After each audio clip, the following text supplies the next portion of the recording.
সর্বপ্রথম জান্নাতীদেরকে কি খাওয়ানো হবে জানেন? মাছের ভুনা কলিজা। মাছের ভুনা কলিজা পেয়ে জান্নাতীরা কোপায় ফেলবে, খাইতে খাইতে শেষ।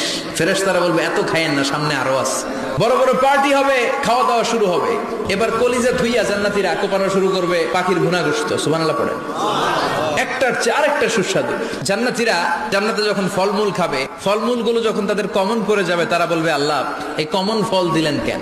জান্নাতীদেরকে কমলা দিলে জান্নাতীরা বলবে কমলা দিছেন কেন? কমলা তো দুনিয়ায় খাইছি। কলা দিবে, তো কলা দিছেন কেন? কলা তো দুনিয়ায় খেয়েছি। আল্লাহ বলবেন এই কলা দুনিয়ার কলার মতো না।